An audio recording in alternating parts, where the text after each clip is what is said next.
Okay, and we are live, ladies and gentlemen. Welcome back to tonight's live stream. This is the second live stream out of Florida, but this will be the first live stream out of Florida that actually stays on the channel, for certain reasons. But I'm going to start the countdown right now. See you guys in about a few minutes. And again, as usual, if you're watching on the replay, feel free to skip ahead to the actual start of the live stream. Although I get the feeling that there's quite a bit of you who just enjoy watching that intro because it's so cool and you just watch it willingly. So either way, but I'll see you guys in about 3 minutes here. Give me a second. There we go. All right. See you guys.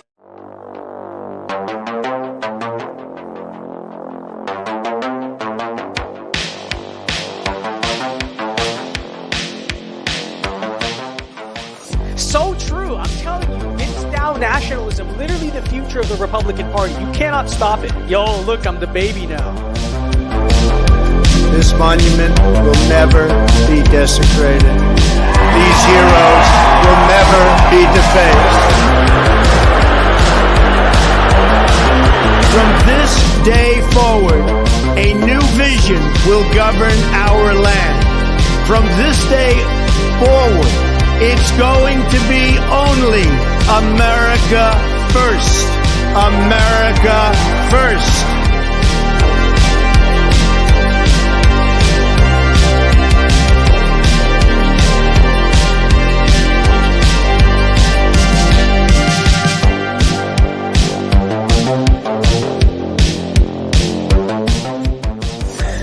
John, thoughts on vinceDao nationalism? Oh, I mean, I've been campaigning that for the better part of 3 years now. Before I even knew Vince, it actually appeared to me in a dream, and I just have sort of been trying to subtly, when they say John Doyle dog whistles, he does, but not in the way they think. It's always about vinceDao nationalism. They say I'm like a white nationalist. No, I'm a vinceDao.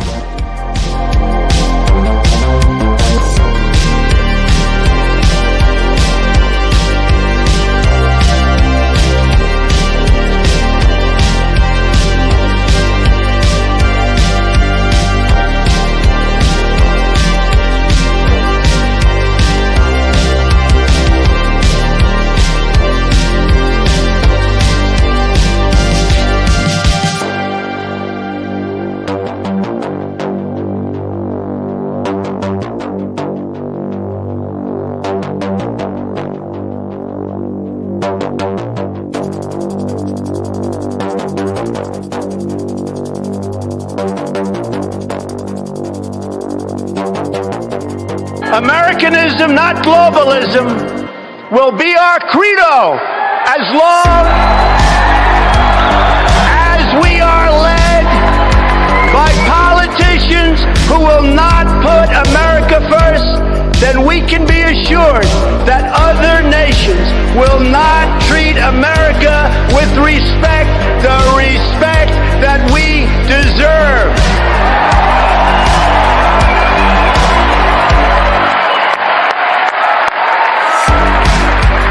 The American people will come first once again.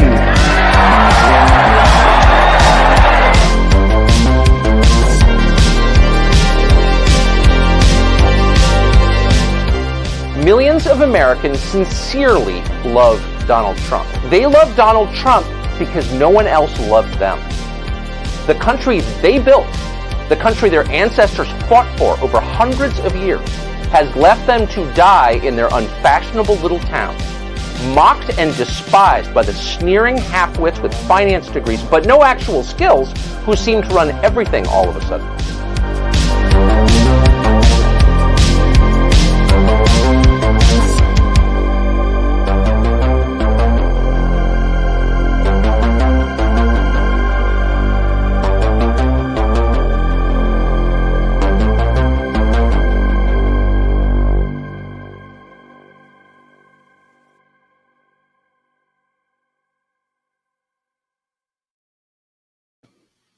Okay, and here we are, and here we are live, ladies and gentlemen. Welcome to tonight's stream. Okay, we haven't made a content for a few days now, but it's kind of hectic here, but we are here, we're out here, okay? And so the topic of tonight's stream that I wanted to talk about, and the reason I decided to stream tonight actually and delay my sort of Afghanistan part 2 video till later in the week, is that last night there's a very interesting development actually on Fox News. Now, I think we've long known that there is this divide between the 5 o'clock hour or the 8 o'clock hour and the 9 o'clock hour on Fox News between, of course, Tucker and Hannity. And, I'm sure actually I have a super chat real quick. I think Sam Madsen said, what song is in your intro? It's called Hackers. I don't know who it's by. I think it's by White Bat Audio. Yeah, but look up Hackers Synthwave. You'll find it there. But, let me actually start by saying this is that I actually do, and I'm not just saying this for like optics or whatever. I genuinely do respect Sean Hannity in the sense that he's kind of like an industry legend, kind of in our circles. But like with that in mind, what I will say is that the influence, as before we kind of go into this, let me contextualize this. Let me start by saying that the influence of Sean Hannity is ultimately what I would argue to a large extent is what derailed the Trump presidency, is what kind of limited the Trump presidency into really being what we wanted it to be. Okay. And Hannity, as an actor and as his kind of function in his role as an ideologue, again, I respect him as a person. I respect him like professionally, but as his actual figure of what he's contributed to this movement has basically co-opted MAGA and co-opted America First and basically co-opted everything that the 2016 Trump revolution essentially tried to set up. And we know this to be the case. You listen to Hannity every night, and this guy, when you really break down what he's saying on basically every single issue, he's no different from the Republican Party of George Bush, John McCain, and Mitt Romney. Like, he's genuinely not. The talking points on every single issue are the same. It's always small government on everything when it comes to domestically and, never stop bombing the Middle East. Like, this is what you get from Hannity. The difference, of course, with Hannity is that Hannity actually is a really avid Trump supporter, right? And that's why you see a lot of boomers and basically people kind of think this guy's on your side because he's out here. He's always like basically shilling Trump, and he'll basically defend Trump on everything to every extent. And actually, as a matter of fact, if we'll remember during the Trump presidency, it actually went like this. I remember used to hear a lot, especially from older people, from boomers.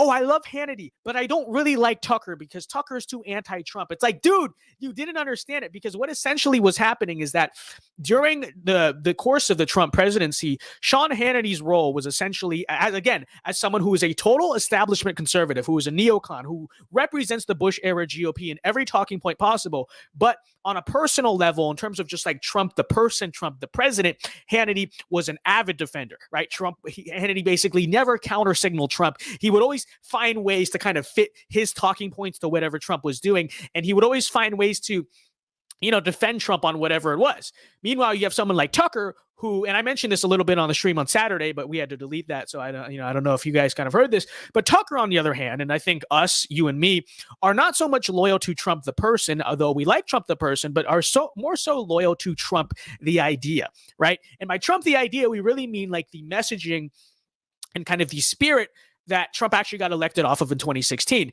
And see, the difference over the course of the Trump presidency was that was what Tucker Carlson is loyal to. That's what Tucker, tried to stick to. That's what Tucker ideologically believes. Again, he's not some Bush conservative trying to grift, trying to co-opt MAGA, trying to use the momentum of Trump to push their personal agenda and to push their personal gain. This is a guy who basically genuinely believes, at least in the spirit, in the ideas of that movement. So that's a very important difference to point out. Now, over the course of the Trump presidency, of course, Tucker at many times would be critical of the Trump administration. And I would argue basically every step along the way, you really look back in hindsight, he was right. All his criticisms were not coming from a liberal perspective. They were simply coming from the perspective of, this is what you ran on in 2016. And nobody can deny that there were a lot of shortcomings of the Trump presidency, even though it was largely positive, right? Largely did a good job. This is the case. Now, I say that because you look at something like this. So last night, it was very interesting. And by the way, I haven't seen all of this yet. I haven't seen all of this. So I don't really know exactly what happens. I just kind of put the clips together. I haven't really reacted to this.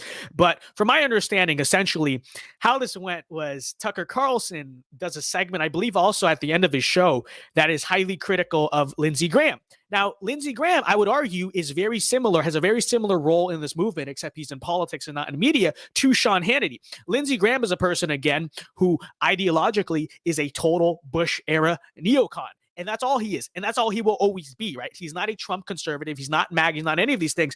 But somewhere along the way, remember the Kavanaugh hearings? I mean, I always go back and say this and try to explain this to boomers. Like, the reason why Lindsey Graham kind of became Lindsey 2.0 was not so much that he actually changed ideologically. You really look at him then and you look at him now, and he's the same exact guy. He still supports shilling for foreign wars. He still supports not using the government for anything. He sits on the Senate Judiciary Committee. He does nothing. You look at the judges, again, remember that he sits on the Senate Judiciary Committee. You look at all these Trump appointee judges that are doing absolutely nothing. Yeah, for spoiler, guess who you have to blame for that, largely speaking? Who do you think was really advising Trump on these judges? It's Lindsey Graham and it's Mitch McConnell, okay?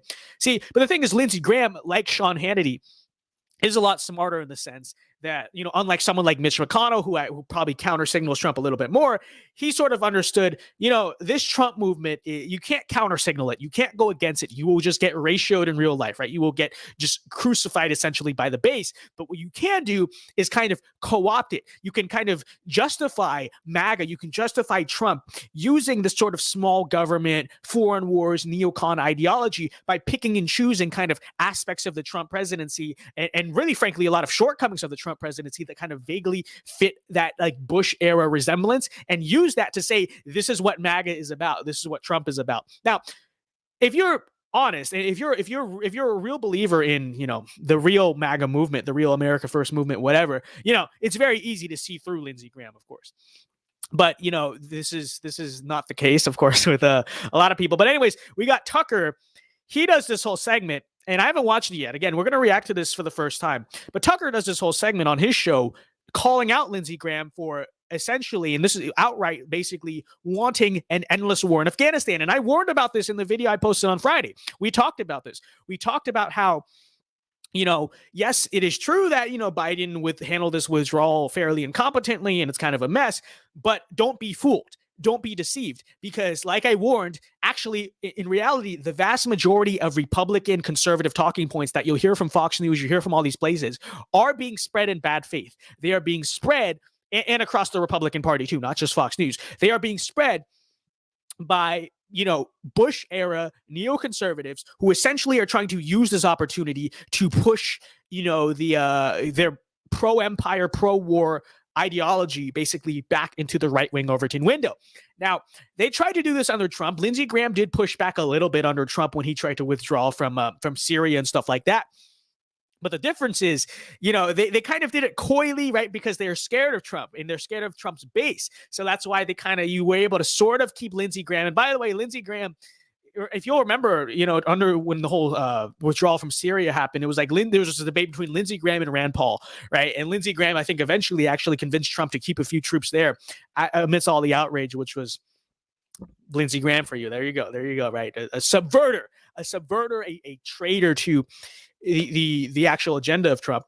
But the difference, of course, now is that because it is Biden's withdrawal, these neocons can criticize it at will. Right? They think the same exact thing if Trump did it. They think the same exact thing, but they'll keep kind of quiet a little bit about it a little bit because, again, they're trying to subvert the MAGA agenda. And so it doesn't do them any good to actually counter signal Trump and actually go after Trump. But now because Biden is the one that withdrew, it's open season for them. They can criticize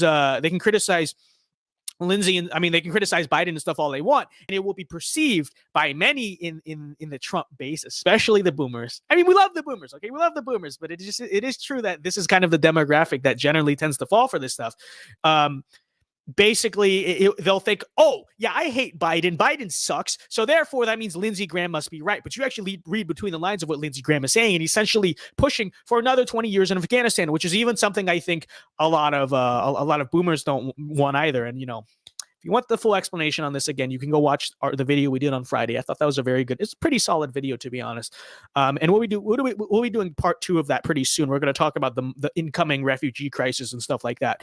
But anyways, so Tucker, again, does this segment calling that out, right? Essentially, I would assume, I actually haven't seen it yet, but that's what I heard. He calls us out. He calls out Lindsey Graham, basically exactly what I've been trying to say about what they're trying to do here. And then it's very weird kind of optics of the whole situation, because then guess who Hannity's first guest is? And Tucker comes right before Hannity. Guess who Hannity's first guest is Lindsey Graham, right? So this is very interesting. We're gonna talk more about this as we go along, but I figured we'd actually start. We'll kind of do this backwards. I figured because Tucker's segment, I'll probably just agree with most of it and be like, so true, which is kind of a boring way to start the stream. So I figured instead we'll actually watch this in reverse. So let's start by kind of breaking this down by reacting first to the Lindsey Graham segment on Hannity. That's actually what I want to watch first. So I have that pulled up here, and we'll talk about that and we'll go through this. But it's a pretty decent representation, I think, of Fox News. It's like Tucker in 1 hour, is out here trashing Lindsey Graham. And then the other hour, Hannity has Lindsey Graham on his show. We'll talk about why that is. We'll talk about what that means in a second. So here we go. All right. So this is, again, we're doing this backwards. This is Lindsey Graham on Hannity. I have many things to say about this. I haven't watched the whole thing, but let's do it. Now, more questions tonight surrounding the behavior of Vice President Harris. She continues to embarrass America on the world stage. So far, she's refused to show any sense of urgency in helping any of these Americans and allies trapped behind enemy lines in Afghanistan. She was laughing it all off last week. And what she's doing instead, well, she's sounding out the alarm about Christmas shopping. I didn't make this up. This is not taken out of context. Take a look. Stories that we are now hearing about the caution that if you want to have Christmas toys for your children, it might be the time to start buying them because the delay may be many, many months. So across the board, people are experiencing the issue. Our fellow Americans are stranded, trapped behind enemy lines, hostage to the whims of the terrorist group, the Taliban. Where are the priorities of the Biden-Harris White House? Now, and again, as we talked about, is it a bad look for Kamala to be in Singapore and Biden to be at the golf course away from the White House during all of this? Sure, of course it is. But at the same time, let's take a look. Let's examine where this perspective is actually coming from. Again, you're going to see a lot of these talking points basically co-opted by Bush-era interventionist, pro-war, pro-empire people. So now, meanwhile, we're learning that Harris's plane from Singapore was delayed over a possible Havana syndrome incidents in Hanoi, but we're told the vice president remains in good health and will be in Vietnam tomorrow. Wow, can make a lot of comparisons here with reaction. South Carolina Senator Lindsey Graham. Senator, two big questions I have tonight. They said stop breathing into the mic. Okay. Well, what do you want me to do? What do you want me to do? I'm looking into the mic here. Okay. It is so true. We're heavy breathing nationalism, mouth breather nationalism. Let's go. Anyways, if someone said in chat, where was it, that Tucker watched How We Let America Die, I'll be honest. It's really funny. I've never watched that video. Okay, that's what John always says. I steal all his takes. I've never even watched his most important video, but it is actually a true story that that Michael Knowles watches John Doyle's content. I thought that was pretty cool. I found that out. That was epic. I wouldn't, honestly, it wouldn't be the most surprising thing. I'm sure people on Tucker's staff must watch him, right?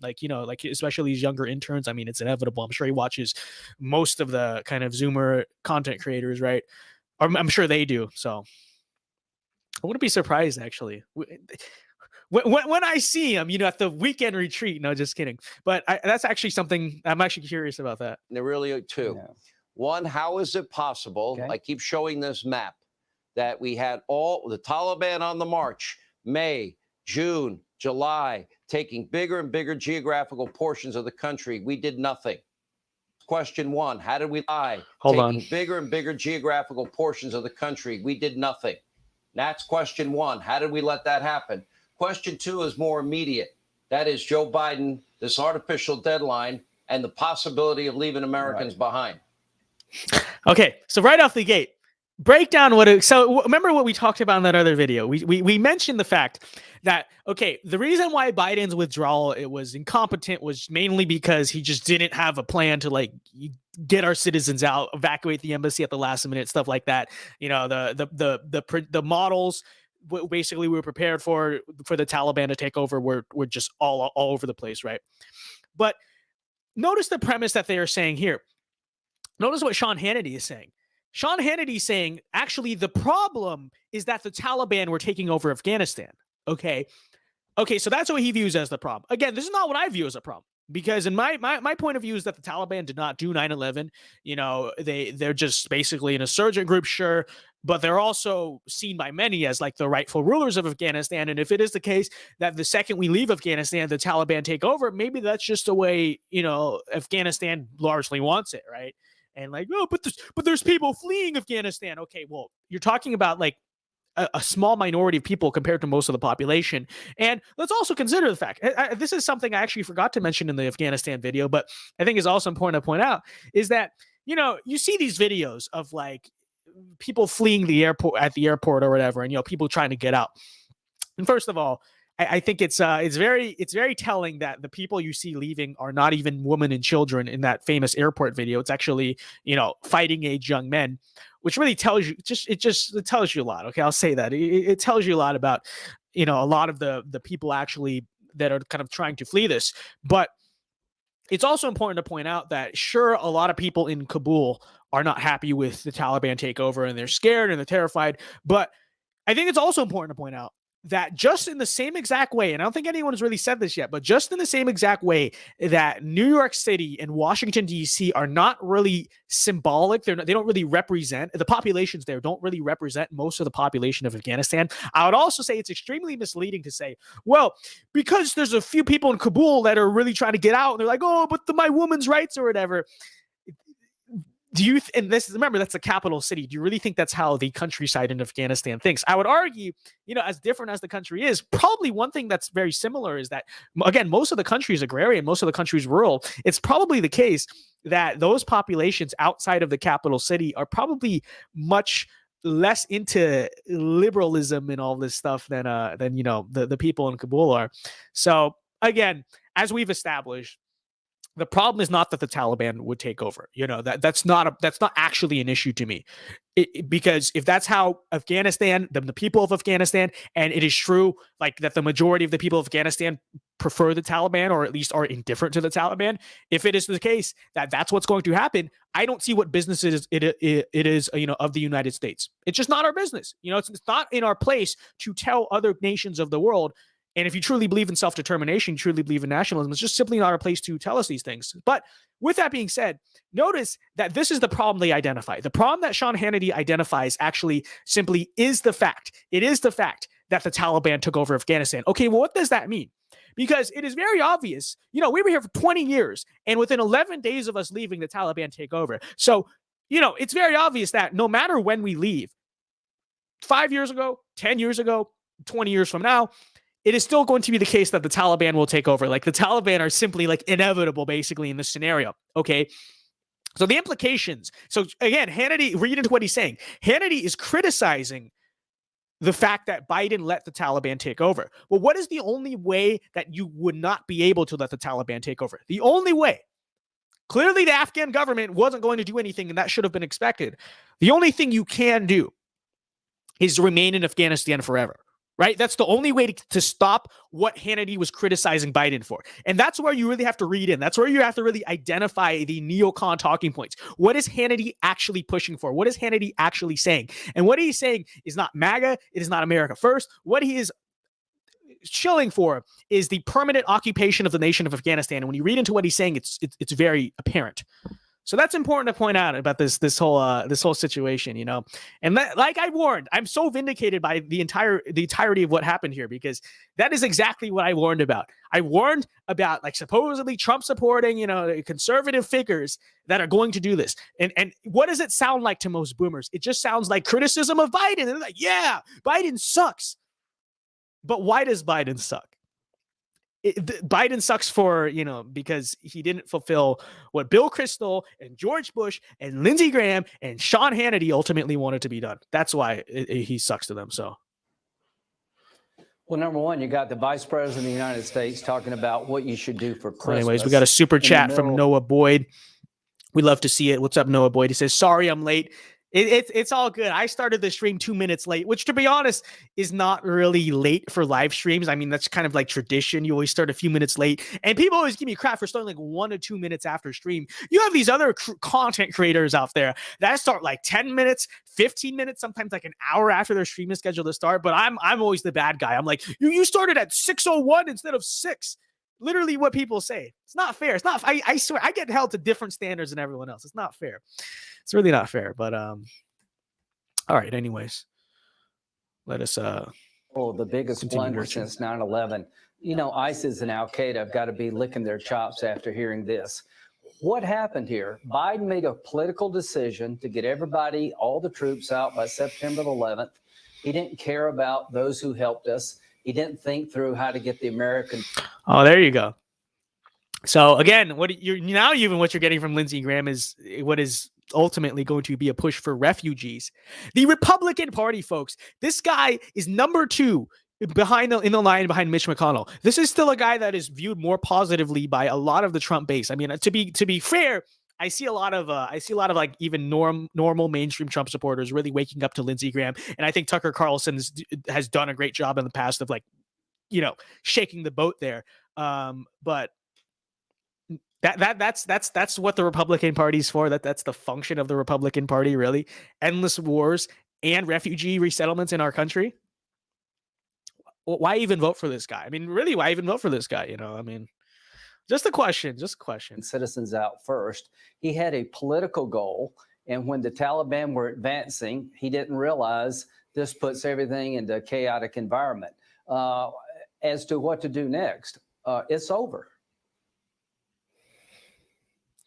All right. It is over. Joe Biden has made up his mind. He's capitulated to the Taliban. Everything that Ollie North said is right, we should do. But we've now left thousands of people behind, and we're setting the stage for another 9/11. Oh, again, another ridiculous and neocon talking point. We're starting the stage for another 9/11. Okay. Let us address the first thing he said, which was like, let me actually go back and watch. I had something I wanted to say about it. But we've now left thousands of people behind, and we're setting the stage for another 9/11. Oh, that's what it was. It was that he capitulated essentially to the Taliban.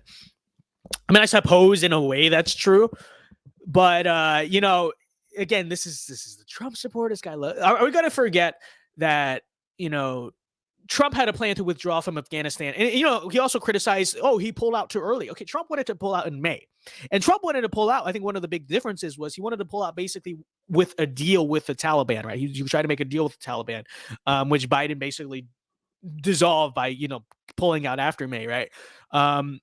Lindsey Graham doesn't mention these things, and but again, he won't criticize Trump for it. But notice what goes on here. Notice how they'll once, and this is especially true. It's like once Trump is gone, Lindsey Graham is loving this. Lindsey Graham is loving that Trump really isn't the president anymore, because now he doesn't have anyone to really hold him accountable. He doesn't have to directly countersignal Trump, but he can push in these talking points that are actually vehemently anti-Trump. But because he did one thing at the Kavanaugh hearings, people watch this and are like, yeah, you go Lindsey Graham. We love Lindsey 2.0. He's a fighter. No. Not the case. But anyways, let's go on to the second thing he said, which was Joe Biden created a perfect storm to abandon those who helped us and create another 9/11 for this country. You know what I'm worried about in Christmas? I'm worried about an Al Qaeda or ISIS attack against the United States coming. Okay, let's actually talk about this. Is it the case? This is very misunderstood. Okay, and if you want to. A great book on this actually is a Buchanan book, Republic Not an Empire. I love that book. That's actually where I kind of adopt most of my kind of Afghanistan viewpoints from is that book and where the right went wrong. But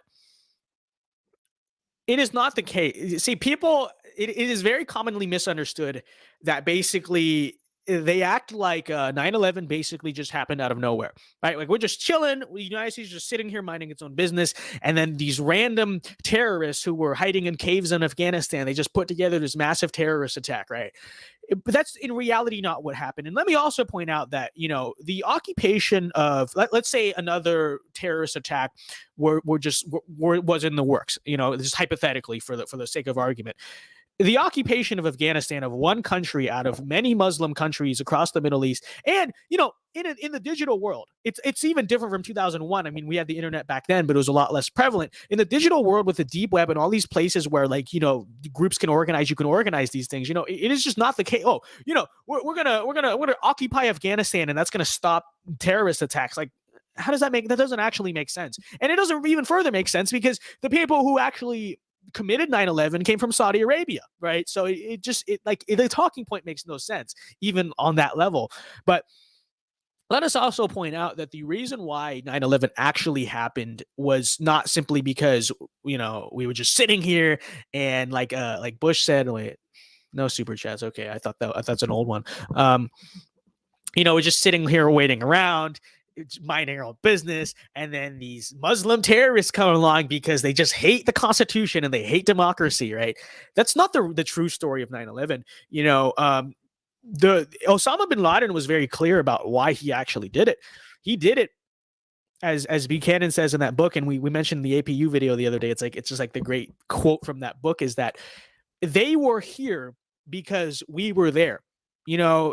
The reason why, because the Arab world has existed for a long time and it's never really been something that's been like super at odds with the United States. But when following the Cold War, it wasn't just the Persian Gulf War. We had all types of, military actions, police actions all across the Middle East. And Osama bin Laden was very clear. He said outright that he would stop attacking the United States. The reason why he attacked the United States, and he will stop attacking the United States when the U.S. gets its troops and it stops occupying Middle Eastern Muslim countries. Osama bin Laden was very clear about this being the reason why he did 9/11. And to be frank, I mean, yeah, but can you trust him? I mean, let's be honest. Why would that not be his motive? It's a pretty obvious motive. I mean, I'm not saying it's justified. Obviously, it's terrible, but it makes sense sort of from that perspective, right? It does. That's why 9/11 happened.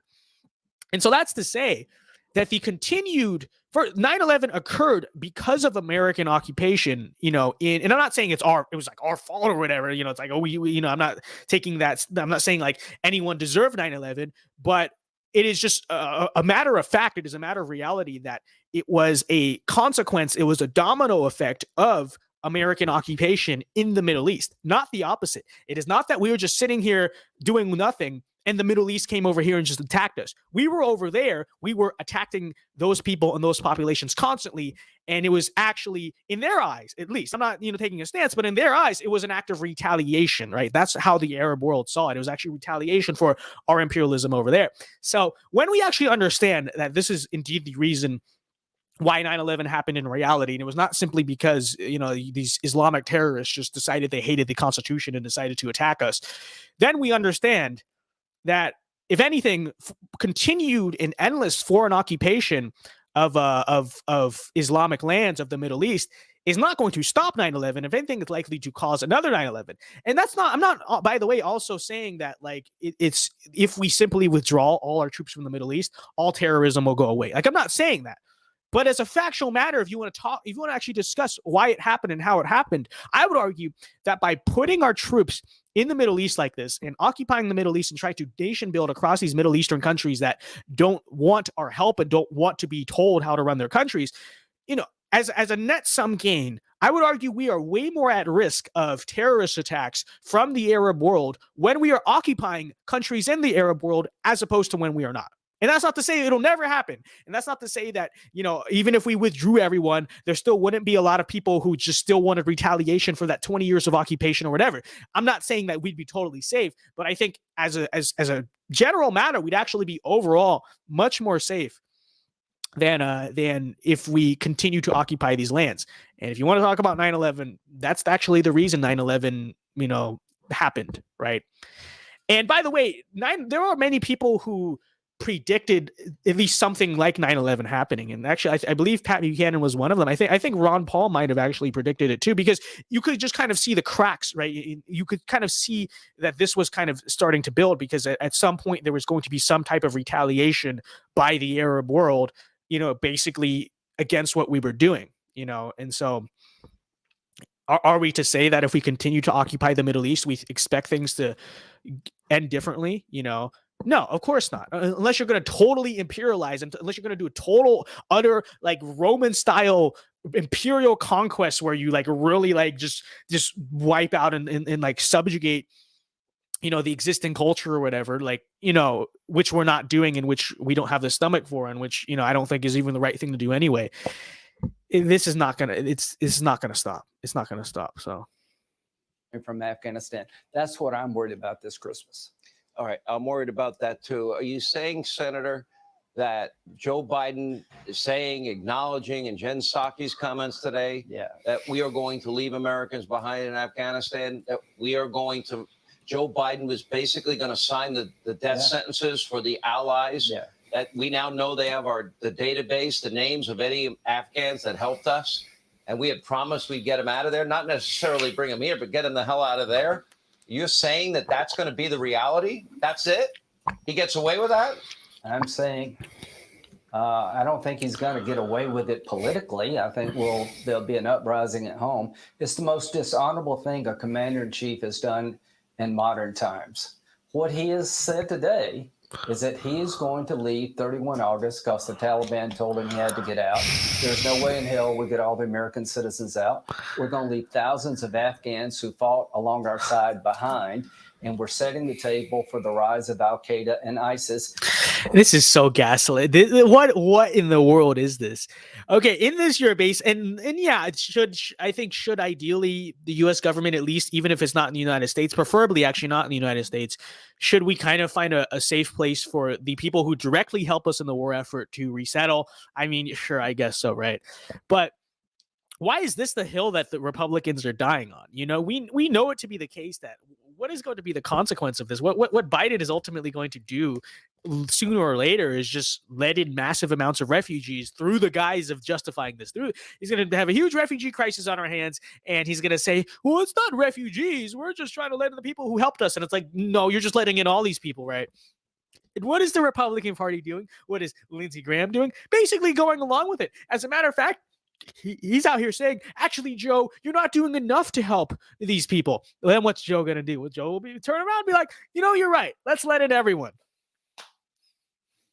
Falling into Joe's trap. Like, this is literally not even Joe's trap. Like, this is literally just what like the liberals and globalists in general basically want. And Lindsey Graham is out here like playing into that game. That's not, I'm serious. That is not the hill that, and like, it's not even that necessarily that I fully disagree with it, I guess, in principle and theory, but that is absolutely not the hill that Republicans should be choosing to die on in like this entire situation. Not whatsoever. To attack us down the road. The ISIS fighters, Sean, have doubled in the last 10 days. The jailbreak led to thousands of ISIS fighters in jail now on the battlefield. So, yeah, what I'm telling you, it is over. That President Biden has signed the death warrant for thousands of Afghans who helped us. He's washing his hands of Afghanistan at our peril as a nation. Do you have any doubt, Americans, that this base Joe Biden? You know, I was just kidding. Well, half kidding. It's not at the peril of our nation, Lindsey. Okay, it's actually at the benefit of our nation. I mean, it just is the case. And you know what? Let me tell you this: if you're really so scared of ISIS and Al Qaeda in Afghanistan, here's a proposition. Here's a proposition actually that's very consistent with what I believe and what we believe. Then just close the borders. I mean, seriously, if the world outside of America is so full of terrorists and extremists, then just close the borders. What is the need? How is it even practical to say, well, that's why we need to invade these other countries and fight these stupid wars that ultimately, in the end, likely breed more terrorists than were there before? How about if there's terrorists in Afghanistan, close the borders from Afghanistan? You know, if it's, there's all these terrorists running around, then don't let them in the country. And then at that point, what harm did they actually physically pose? What, they're going to inspire homegrown extremism? You know, they can do that anyway. You know, it's the internet exists. It's like, it's like, what is he saying here? If you're really serious about terrorism, and I think this might be a good way to goat neocons into like a restrictionist foreign policy, close the borders. It's not that complicated, you know? And quite frankly, I would argue it's an outdated view of terrorism anyway, you know, because it's like, I think nowadays, with the internet, with all this stuff, like, it's like, that's just, I don't think that's really how terrorism like outright happens so much anymore. It's like you can easily find ways around, like, you know, just trying to migrate to the United States. There's plenty of sleeper cell type of stuff and stuff like that, right? Again, it's just for YouTube purposes. We disavow all of this. We're not encouraging this at all. We 100% disavow these actions. We're just discussing them in, like, you know, an educational, a political context of, like, this is what happens, this is what goes on. So it's like reporting. Okay, let me just say that. But it's also tiresome. It's also will be left behind.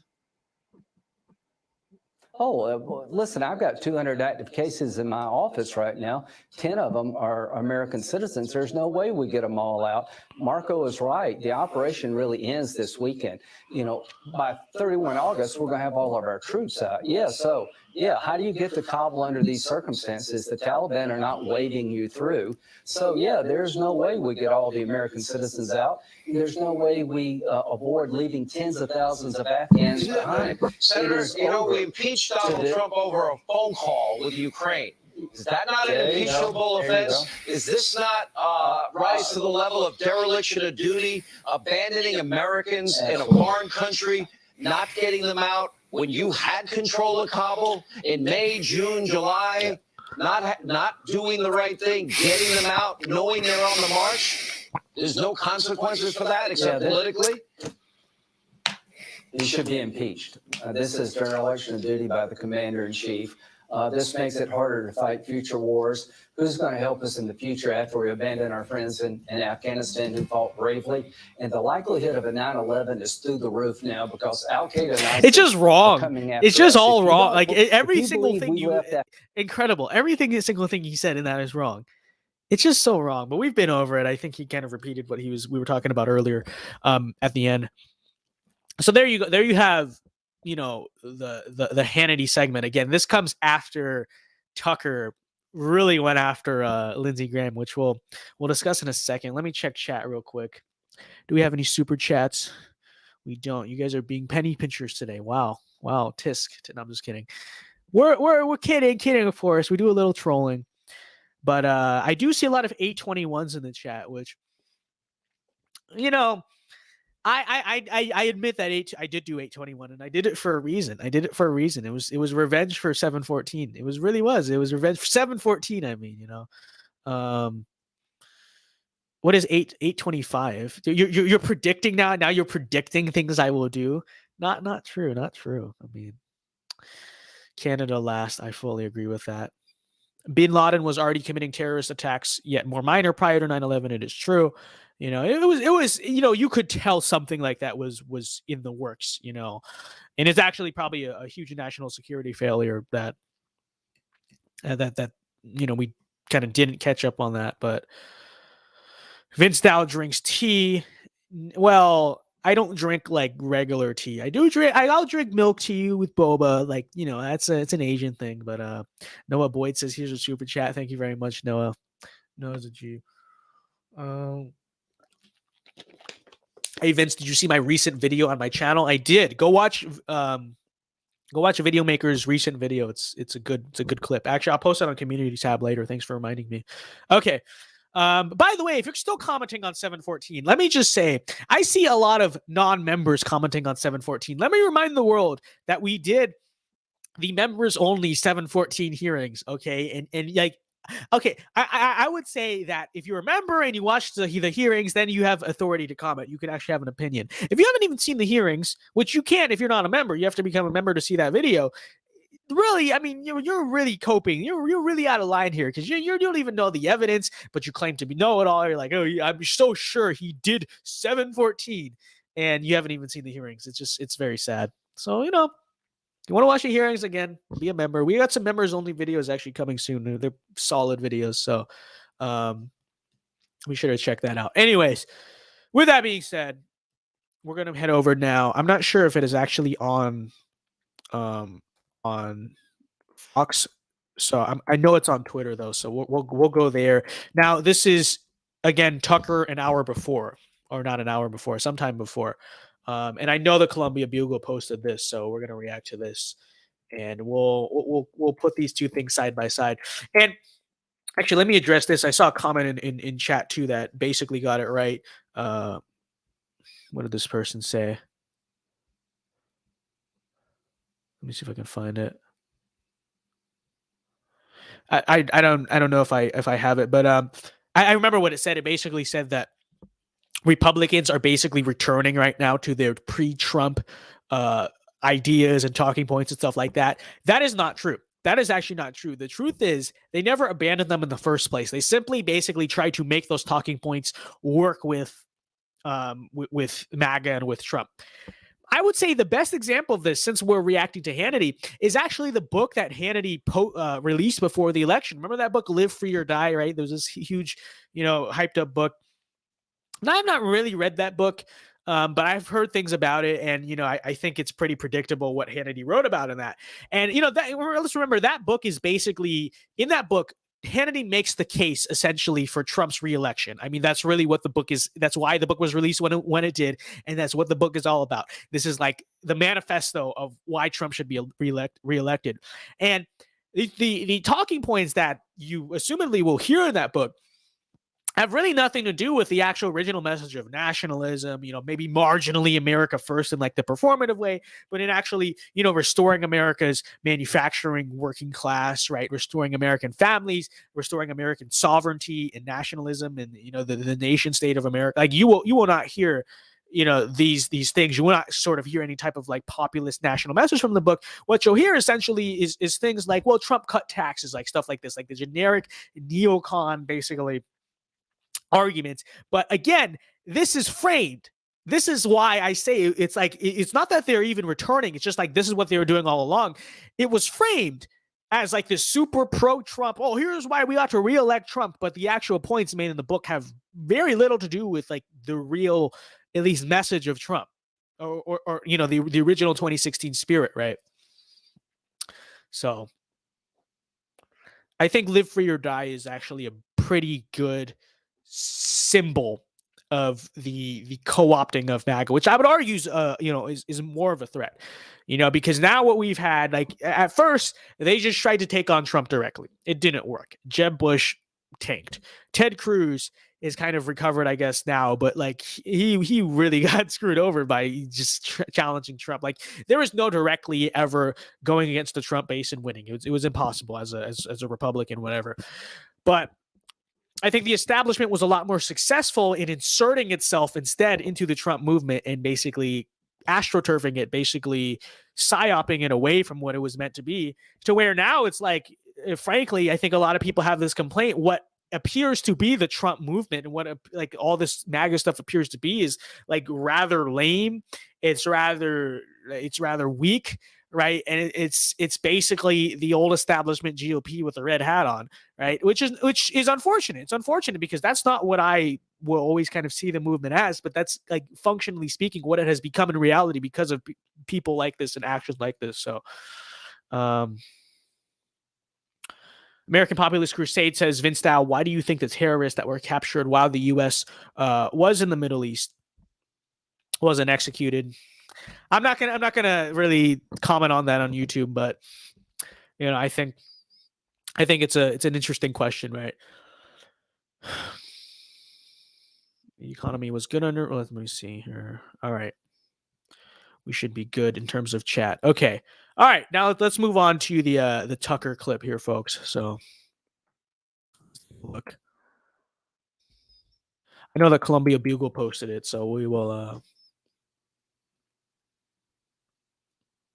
Here we go. In Afghanistan is so bad, so humiliating for the United States that it's easy to forget the Biden administration is control of this country as well. So what have they been doing to us? Well, that's been going on. We've tried to keep at least one eye open to find out. Well, it turns out the Biden administration has been completely remaking the federal judiciary, as the rest of us have been focused on Afghanistan. Of course, in just the past 3 months, without many people noticing it at all, the administration has gotten a remarkable number of its judges through. Joe Biden has nominated 33 of them. 9 of those judges have already been confirmed. Many more soon will follow. So for perspective, no president in the past 40 years has come close to these numbers by this point in his first term. Many of these judges, and Biden administration will admit this, are full-blown political activists. They're not jurists. They're left-wing ideologues. They're people like Myrna Perez, who Joe Biden has just appointed to one of the most important courts in the country, the Second Circuit Court of Appeals. Myrna Perez has spent the last 15 years campaigning against voter ID laws. Anyone who wants voter ID, according to Myrna Perez, must be a racist. Right before her confirmation hearings began, Perez wrote a piece for a social justice magazine in which she railed against, quote, the GOP campaign to make elections less free, showing a state ID as you do to get on an airplane or buy Sudafed at Walgreens. So you would expect the Biden administration to flood the judiciary with lunatics like this. They want power, and partisan judges will help ensure that that power goes completely unchecked. Here's what you wouldn't expect. And that's one of the most prominent members of the so-called conservative party to spend his time helping the Biden administration do that. But that's happening. It's exactly what's happening. This summer, the Senate Judiciary Committee voted to advance Myrna Perez's confirmation. Every Republican on the panel voted no, except for one. Do you know who that was? It was Lindsey Graham of South Carolina. I haven't seen the segment. Now, why would Lindsey Graham support the confirmation? What do we expect, guys? What do we? I'm telling you, okay. Hopefully, that's the last straw for the last of the Lindsey Graham supporters. It's it's very funny how out of touch the RNC is about this whole situation too, because. And I will say, to give credit to the boomers and stuff, I think the vast majority of the MAGA base, or not the vast majority, but like getting close to basically a majority of at least of the MAGA base is now kind of like anti-Lindsey Graham. And to the extent that they maybe tolerate him, they don't really like him. But I don't know if you guys got this. I got this. Like most people seem to get this. We got all this fundraising letter from the RNC, and it's like Senator Lindsey Graham, and they did it in his voice, and they try to advertise, and they're thinking, whoa, the MAGA boomers, well, they remember Kavanaugh and they like Lindsey Graham, so here you go. It was very brain dead to me. It made me like, I look at that and I was like, okay, I really wasn't considering doing it before, but I'm definitely not donating to your dumbasses now, right? But not surprising. Not really should not be surprising. Okay. What does Lindsey Graham, what does the establishment Republican Party stand for besides foreign wars, social libertarianism, and helping the left win at literally everything they're trying to do in this country? Of someone like Myrna Perez. Well, to answer that question, it helps to know that this is hardly an isolated case. We checked.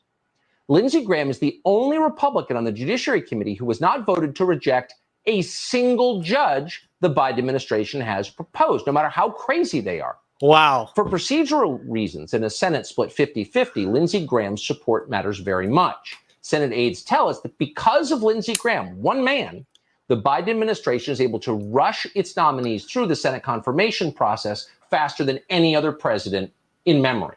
So the most radical president of our lifetime gets the most judges confirmed thanks to Lindsey Graham. Those nominees include someone that many Democrats hope to see in the Supreme Court soon.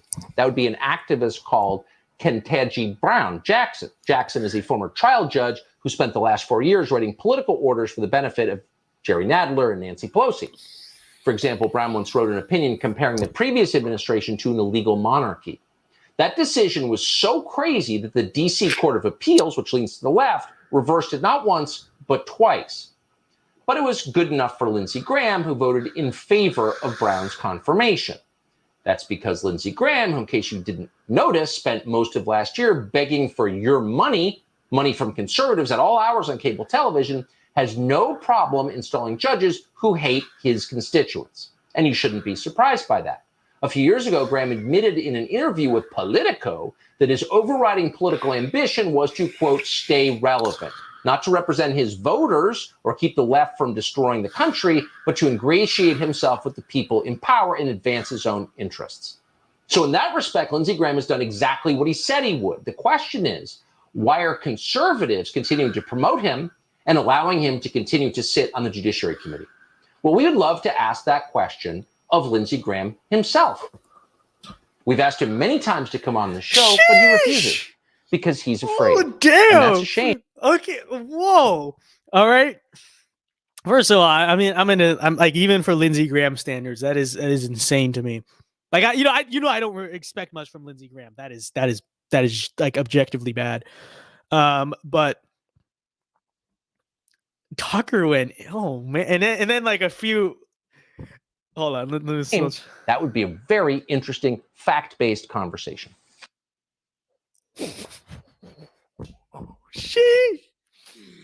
Sheesh. Oh man. Imagine if you're like watching Fox. So Tucker did like decimated. Like you can't. Like, there's no coming back from that. But imagine like just the feeling. Like I think from my understanding, they did this later in the hour too. You're just watching Fox News. You come home from a day of work, and you see Lindsey Graham get utterly destroyed, like utterly just like on live TV like that. And then like a few minutes later, what comes on Hannity? It's like Lindsey Graham talking about Afghanistan. Like, how can you respect the guy? How can you respect the show you're watching? Like after Tucker, after that, that is. I don't even think it was intentional, but it was quite brilliant, to be completely frank, by Tucker there. That's like that's good stuff. That's good stuff right there. Okay, he basically ruined Hannity's entire show. There's no coming back from that. I know, Hannity, it's just a segment, 5 minutes, or whatever. In reality, you just can't come back from that. That's just like this has ruined the credibility of your guest, and like as a result, you. But we love to see it. We love to see it. That is worse. But that genuinely like far. And I don't think I have a brilliant take to say in that, other than Lindsey Graham is just like directly working for our enemies. And these aren't even like center left judges. These are people that not even a lot of the other Republicans on the Senate Judiciary Committee. Many of whom are not, even like they're not all like Joe Canton like type of Republicans here. But even for them, and Lindsey Graham just goes right along with this. And of course, that's why Lindsey Graham and the establishment GOP is so good. And that's why they always celebrate Trump. How many times do you think you've heard Lindsey Graham throughout the years say, we've gotten so many conservative judges on the court because that's what matters. It's the judiciary. Putting together conservative judiciary is so important. Is it, Lindsey? Is it? Because that's not really what we're getting from you. So disappointing. Not even disappointing, just betrayal. Okay. Imagine being a Lindsey Graham fan. Imagine being a Lindsey Graham boomer fan. And that's the thing about Lindsey Graham. I think it's so long as we keep pushing, because I think most people are like, most of the Lindsey Graham support is out of ignorance of anything. It's just like, whoa, didn't he do that thing with Kavanaugh and I like that? And by the way, let's please stop doing this as a movement in general. Stop. Some guy gets up there in front of Congress testifying, or it's a hearing or whatever, or even makes a speech that sounds, it's like, he's such a savage, whatever, and then automatically that means he must be a good politician because he gives a one like fiery speech about freedom or something like that. Please stop doing that. Let's or he goes on Fox News and he's like, he gets something that the boomers all watch and are like, oh, I agree 100%. That's so true, right? And I like this guy. Overall, I'll probably stop judging politicians by rhetoric a lot of the times. But even so, I think rhetoric does matter, but you have to actually read into the rhetoric that they're using here, and we have to be careful of these like small government neocon establishment actors who will make small government neocon establishment talking points, but use them to defend Trump or attack Biden or whatever. These people are not on your side. And, Lindsey Graham's never been someone who's on your side. Actually, to be fair to me, this is one of my rare W's, even when I was a libertarian, like transitioning, whatever. Like I was never a fan of Lindsey Graham, like basically at any point in my political evolution. Like I never bought into the Lindsey Graham hype, which was a rare Vince W. Okay, old me used to be pretty cringe. 2019 Vince was an extremely cringe human being. But one thing he got right, he never trusted Lindsey Graham. So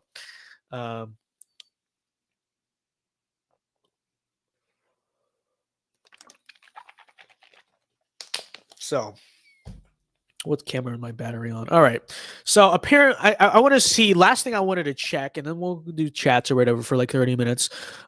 Is apparently there was. I heard supposedly there was something in the exchange here. So let me see if that's on video here. I'm not even sure.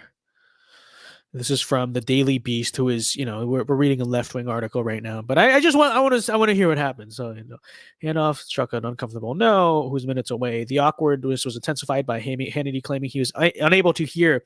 Oh, okay. Let's see if there's a video. I want to see if there's a video of this.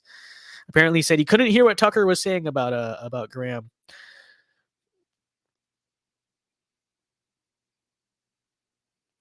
Carlson, a vocal critic of Graham's, ended his commentary by calling the senator a coward and criticizing those who support the South Carolina lawmaker. So true, so true. Hannity responded after a brief beat. Hannity wow. Okay, so apparently this truly was the last segment of the night. Oh man, for Tucker to do that's a king move right there. I don't even care if it was intentional. What a king! What an absolute Chad. Okay, he's a true APU Chad. It's just so true. But anyways, Hannity responds, "All right, Tucker. Whoops, didn't hear you." That is pretty awkward. Let me see.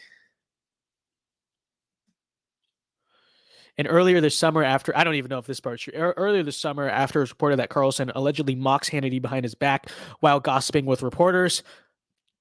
Probably true, to be honest. Probably true. Let's be real. And he doesn't give a shit what anyone says about him. Okay. Let's see if we can find the video here, though.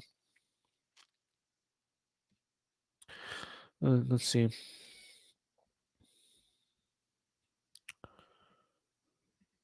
Is there no video of this? Anyone know where you can find a video of this? Because I kind of want to see that.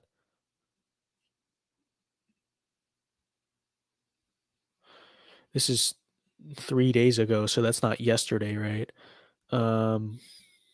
Anyone know? Is it on Twitter or something? Because I do want to see this.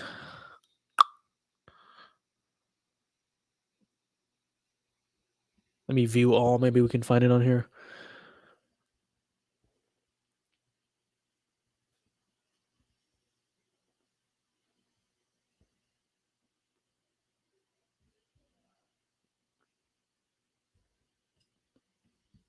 I'm not really sure. Let me see if chat can find a place. I don't think it is on. Someone has to have it on video. Let me see if Columbia Bugle or something posted on Twitter. Someone has to have this on video. There's just no way. It's just not the case that they don't. Let me just search Tucker Carlson. I mean, just see Tucker Hannity. Someone's got to have it. Someone's got to have it here, folks. Tucker Hannity.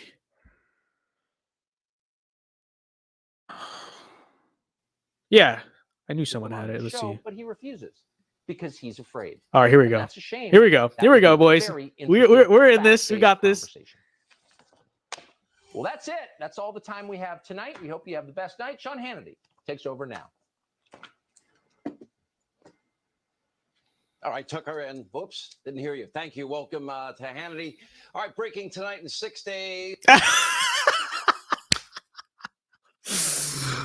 Okay, that was actually a little bit underwhelming for the amount of time we spent looking for it, but I don't care. That is genuine. That's pretty funny. That's pretty funny. Okay, that is hilarious. All right, Alex G says, let me see here. Alex G 106, thank you for the $5. Sends a super chat. He says, Vince Dow did 821. Also, please post the Twitter link of Tucker's epic owning of Lindsey. Totally not a closet gay man, Graham. Yeah, no. This is one of the political rumors that I think is just so clearly true. That's that is the rumor about Lindsey Graham. And to be honest, it does make a lot of sense, right? But let me see Twitter, the Twitter link. It's on. Just go on Columbia Bugle. Look up Columbia Bugle. I'm sure you know what that account is. And then it's their pinned video. You can find that. You can find it there. Unfortunately, most boomers, and this person looks like a boomer, so we love to see our red pill boomers. Let's go white pilled again. I don't know if the boomer even knows what these terms mean, but we love to see it. Unfortunately, most boomers, etc., are not news junkies. They are so uninformed. I would disagree with this. I think they actually are news junkies. They watch, but they watch cable news all day. That's the thing. They're tuned in all day long to establishment corporate news media. And I'm not saying that I never watch Fox, because I sometimes do, mainly just for information, but it's and Tucker. But generally speaking, you know, you will hear kind of approved political establishment paradigms on really both sides, but especially on the right wing, especially Fox News now. It's extremely astroturfed. It's extremely, you know, weakened. And you watch daytime Fox, you can it's like center right at best. Like, this is not something that's really all that conservative. You're not really watching a lot of really conservative television, with the exception of like one or two shows on Fox, right? So they watch the news and they try to stay informed. And like, politically speaking, the older generations are the people who are most involved in politics. But the problem is, on cable news, it's like the access to information that they're getting just isn't there, right? And even something like Newsmax, which is much more grassroots, and I like Newsmax, and I think I like what they're doing, and I think overall it's a good network. But I think even on a place like that, a lot of the hosts will seem they're actually a lot better. I'll give them credit. You don't see any like daytime Fox hosts, but even then, I don't think they really have like a strong. And I haven't watched all of Newsmax, but it's from what I've seen, they don't really have a super strong like populist Tucker Carlson style voice on there yet. And really that ideally something like Newsmax, you'd want a bunch of like mini Tuckers, even if they're not as talented, really pushing like Tucker Carlson-esque messaging right on Newsmax, or a channel like that, One America, whatever, right? So, but that is the problem.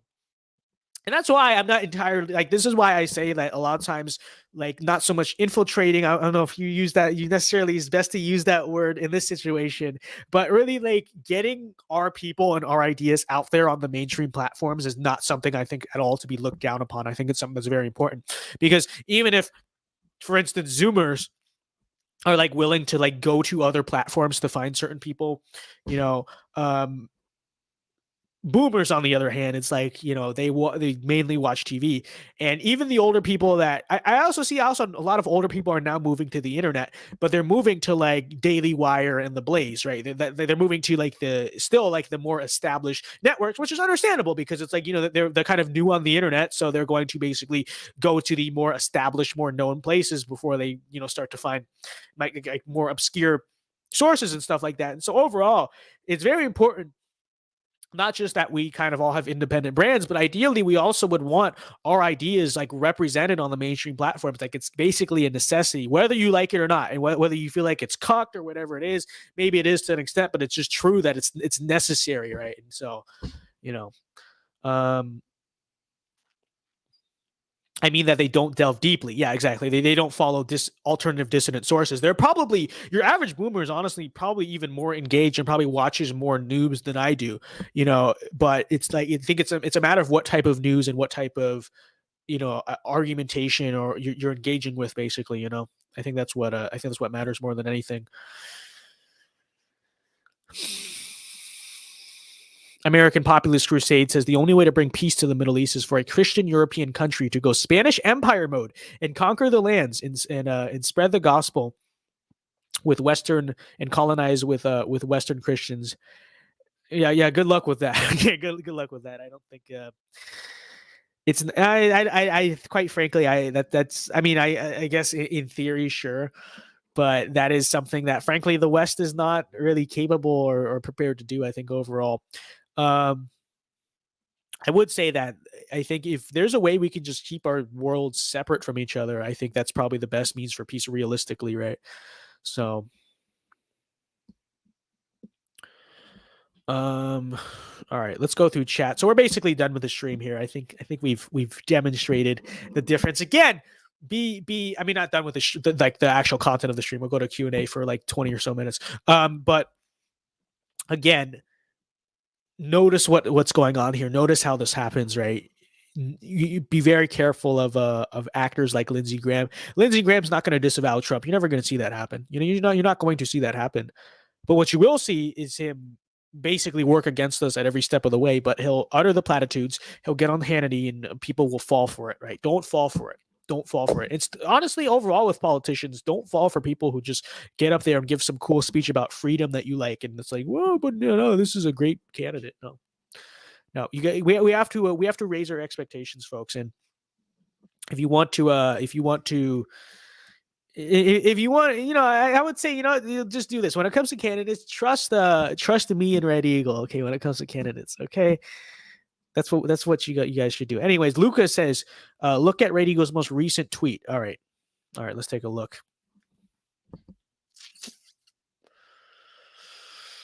Let's see here. Red Eagle politics.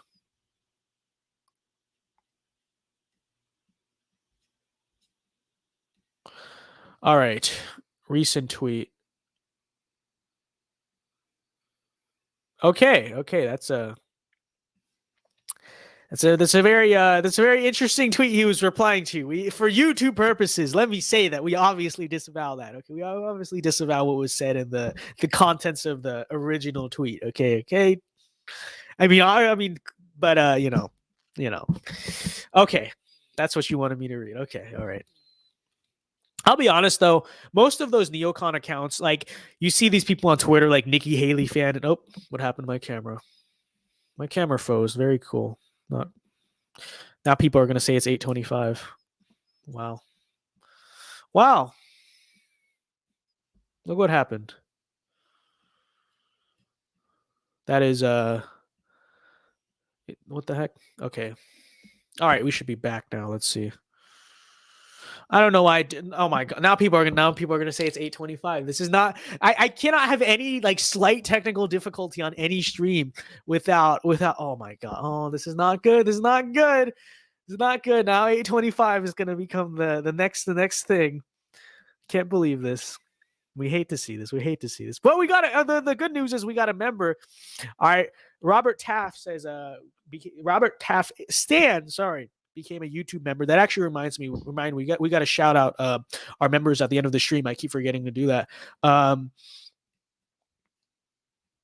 did you see the tweets that Kristi Noem was pissed at Matt Walsh? Okay, that's thank you for mentioning that. That's going to be the topic of tomorrow's stream. Okay, tonight the subject was the whole Tucker thing. Tomorrow's going to be Kristi Noem, and then probably Friday we're going to do part 2 of the Afghanistan videos. So that's the schedule for this week. You know, it's like it's very weird. I just do it all 3 days back to back, but that's just how this week played out. Okay, it was very weird. I wanted to space it out more, but that's what we're stuck doing. And I don't like posting on weekends because the engagement sucks. But shout out to Robert A. Taft for becoming a member. We love to see it. Now he can comment on 714. He can comment on it because he now has access to the hearings. He can watch them for himself, right? Whereas the rest of you who are not members and haven't seen the 714 hearings, which are like 40 minutes long and have a lot of interesting points made in them, you know, I don't see what moral authority you have whatsoever to comment on these issues. Okay. I'm already predicting that VinceDao did 820. This is insane. I can't even have the slightest technical difficulty. Not even a major one. My camera freezes for like under 1 minute. Okay, and I fix it right away. And you guys are just ruthless. You guys are ruthless. Okay, we hate to see it. No, 821 happened. 821 happened, and it was intentional. Again, it was absolutely intentional. 825 will go down in infamy. That's so true. You guys, this is just getting old at this point. It's just not fun. It's not like, yeah, was it funny for a while? Yes. Were the 714 hearings like some of the funniest content ever? Yes. I actually got to switch out the battery on my camera soon. Speaking of that, but it's let's be honest, it's getting a little repetitive here in chat. Okay, and I know what they're gonna say. They're like 825, and they're probably gonna start the Instagram thing saying LMAO he tweaking. I don't know what that's all about. Have you guys seen that on Instagram today? Everyone's saying LMAO he tweaking. It's not even funny. That's I saw it. I was like, this. Don't get me wrong. If it's funny, it's funny. LMAO he tweaking. It wasn't even funny. It was just stupid, to be honest. He fixed it right away, yet we were supposed to believe that he did it for a full stream on 714. No, so true. How could that even be the case? All right. But anyways, guys, we'll keep streaming until 10:30 here. So if you want questions, things to talk about, ask me anything. Let's do it. If you want priority in them, you can send them in as super chats. So Video Maker says, hey, Vince, do you see my other recent video on my channel? You should check that out also. Okay, I will. Actually, remind me on tomorrow's stream. We'll do it on tomorrow's stream. I have something I have to do tonight, so I don't want to like run over time on the stream. But oh my God, Wilson says, off topic, but what are your thoughts on Larry Elder? As well, you have seen that one racist article the LA Times made on Elder. Tucker covered it, by the way, so you can search it up. I've seen that article. There's a lot like it. I mean, I guess it's just to be expected. you know, they're just gonna. This really is kind of proof that. And I'm not saying Elder is like a diversity candidate, because I don't think he is. I think he genuinely kind of is his own person.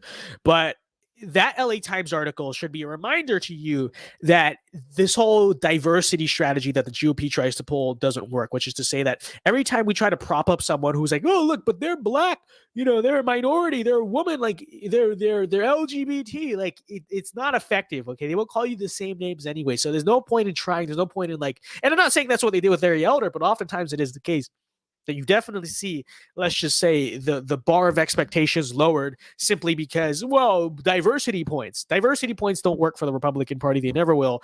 And we have a anti-woke conservative dissertation that goes into this in detail.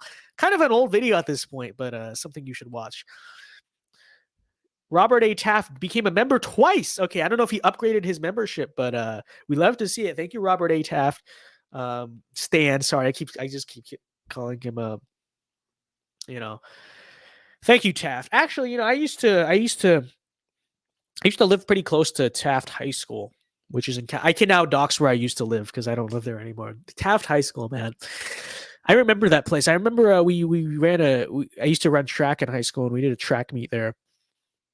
Actually, I think Taft is where it might be Van Nuys. One of those schools is where Karate Kid was filmed. Very interesting. Noah Boyd says, is Tucker speaking at APS next year? Maybe. I don't know. I mean, we'll see. We'll see. I will say is it is definitely something that we like want to make happen in the future. Now, is it easy to like get Tucker Carlson speaking? No, but it is. Trust me when I say it is something that we want to happen. Okay.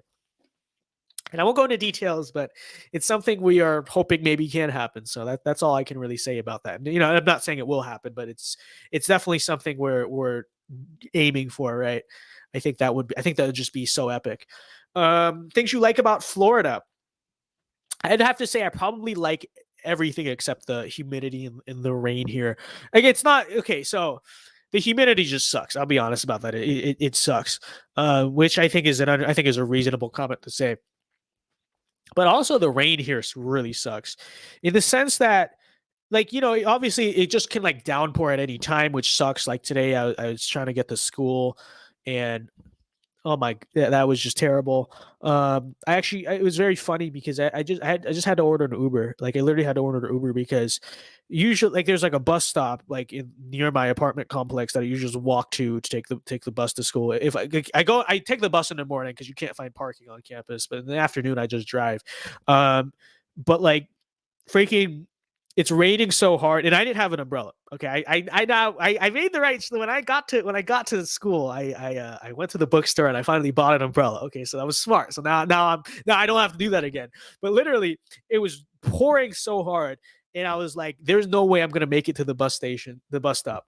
It's without getting like totally soaked, and I have my computer in my bag, and it's just like this is not a good idea because it is just pouring rain like Florida style. Okay, and so what I literally just had to call an Uber to basically come like right in front, and that's how I got to school today because like we were not making the bus that day, boys. It was just a nightmare.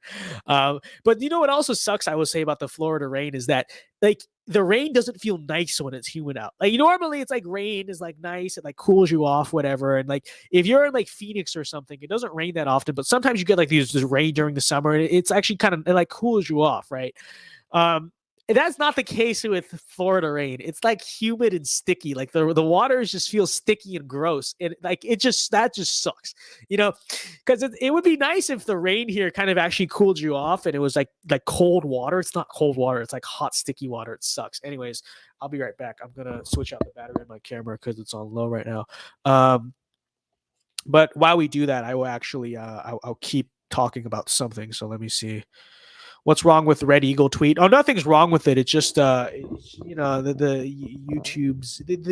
It's just the YouTubes. Okay, that's the only thing wrong with it. Actually, that's what I was gonna say with it.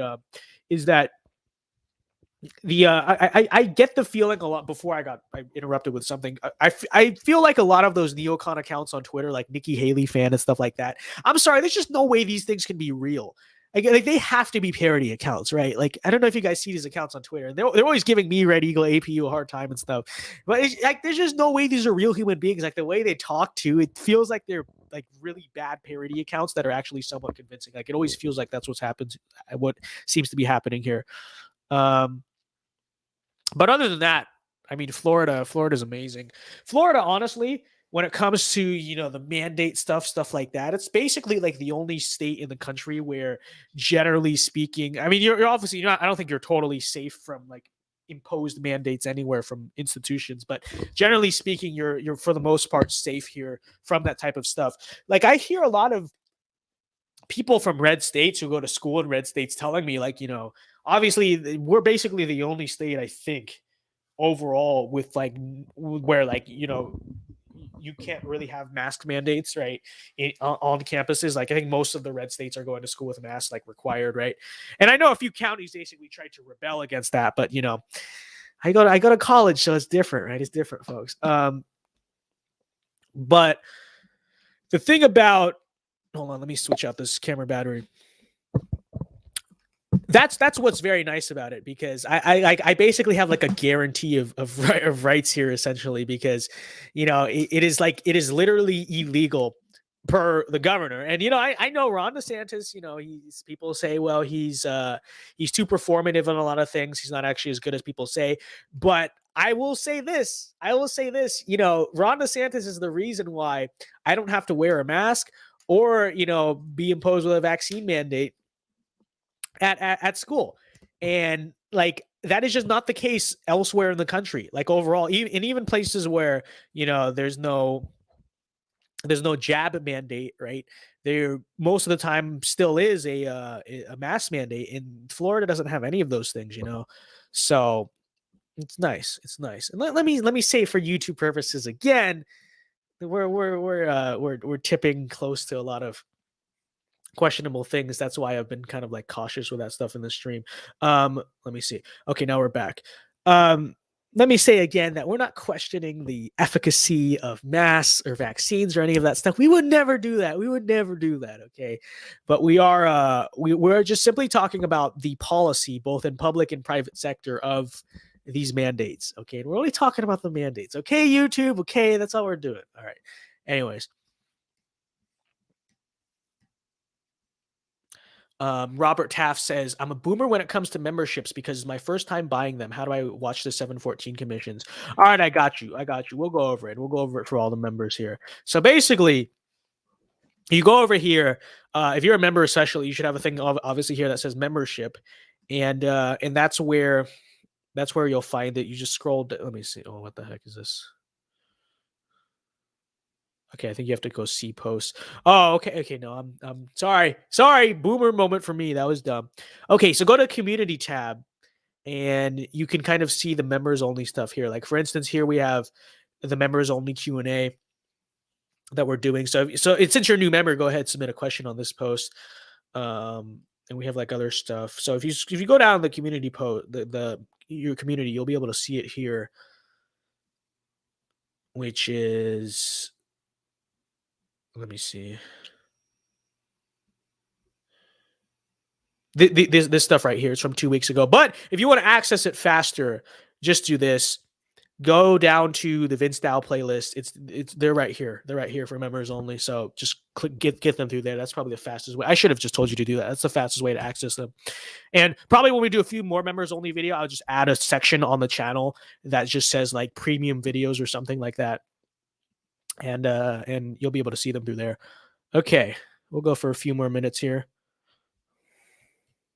Jeff Davis is back. Yo, what's up, Jeff? We love to see it. Don't leak the membership tab. The membership tab is, what do you mean? The membership tab just has the perks on there, bro. It's nothing like serious. Vince Dow says, explain how Lalo is real. Okay, Lalo is not like to be honest, I don't really know much about Lalo at all. But Lalo, from what I've seen, is not nearly what the level of like the Nikki Haley fan accounts are. And there's also this account, Lauren Bolbert fan. Like that account is ridiculous too. I'd be finding that Cuban food.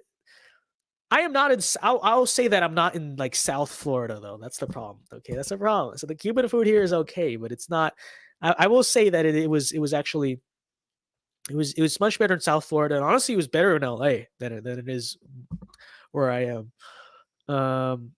Nikki Haley fan isn't even American. Okay, well maybe that makes sense. Maybe it's some like foreign. Maybe that's why their grammar is so bad, because I looked at how bad their grammar was and stuff, and I was just like, "There's no way this is not meant to be a parody." But if it's someone from another country like trying to like tweet in English, okay, then maybe that makes sense. Maybe that makes sense. Vince Dow confirmed Nikki Haley hater. Yes. Is this a surprise to you? Is this a shock to you? Of course. I've always admitted to that. I'm not a fan of Lauren Boebert fan account. They're cringe. No, that account is pretty cringe. Jeff Davis. Okay, cool. I like Central Florida personally, not for everyone. Central Florida is interesting. And it's all just different, to be honest. I mean, South Florida is the most fun, like clearly, obviously. But like, you know, I think honestly, like Central North Florida probably is more like livable, I guess, like overall, you know. South Florida is expensive. St. Augustine, the oldest city in the U.S., is extremely base, and it looks like it should be in Spain. Actually, where is St. Augustine? Is in Florida, isn't it? I might go check that place out. Actually, I didn't even know that. Like, I've heard of it, but I didn't know like I didn't know it was like an old school town. Yeah, I might go check it out sometime. St. Augustine is based because it's named after Chad. So true. It's near Jackson. It is near Jacksonville. Zoltan says, "What is our game plan for the future?" I don't know. What do you mean by that? What is our game plan for, like, a game plan of what? That can mean many things. If you're asking for content, or I mean, honestly, we're gonna just keep doing what we were doing back in California. You know, no long pauses, no long breaks. We're kind of just gonna keep things up. I mean, we're probably gonna hopefully be making like more new types of content, I guess. Like I'm thinking about doing some vlogging like here and there, like not as like my regular content, but maybe vlog here and there. You know, there's a Culver's in town. It's actually not really in town. It's in range. It's actually a pretty decent drive from town. But I say in town because it's compared to what I was back in California, it's in town. It's in town, but it's not really in town. But there's a Culver's, and so I want to go vlog like my first experience there. I feel like that'd be pretty epic, you know. And there are some creators out here that, you know, maybe we could collaborate with. Some of them, you know, some of them are like kind of normies, but I feel like that would also be good content. I was like thinking of this. I was like, you know, maybe like if it would be an interesting thing, right, to like sit down and do like a podcast or something like with a normie, like, you know what I mean? Like that would actually be like compelling content. I feel like that would actually be really interesting to watch. So maybe we should do that. Maybe we should. I have a few people in mind. I have a few people in mind that don't live too far from me. Maybe we should do that. I feel like that'd be very interesting.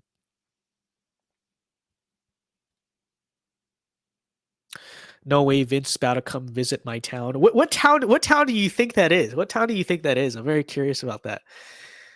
Because there are a few Culvers in Florida. What town do you think that is? Actually, DM me on Instagram what town that is. Maybe I will come visit you. Nikki Haley fan. His name is real. His name is Richard Smith, and he's Dutch.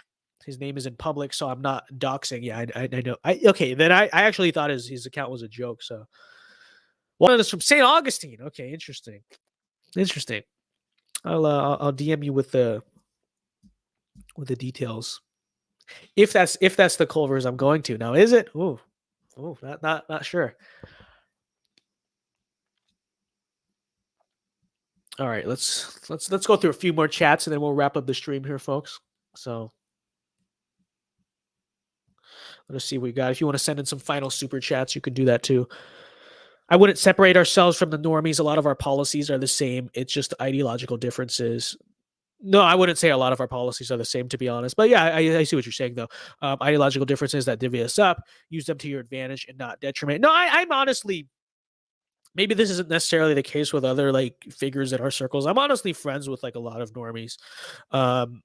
Now, I will admit that I should probably spend more time trying to move them politically, but like I don't always like want to do that, I guess, in real life. Like sometimes it's just like, dude, I just want someone, I just like can we just hang out? Can you just have like enjoy time with the boys and not, it's grill you for your allegiances to the globalist American empire or something like that. But that would be good content. Because people forget I did come from I did come from like the more mainstream circle of things. Like that's how I started in politics. Like not I was never like a big mainstream guy, but like in sort of those more circles.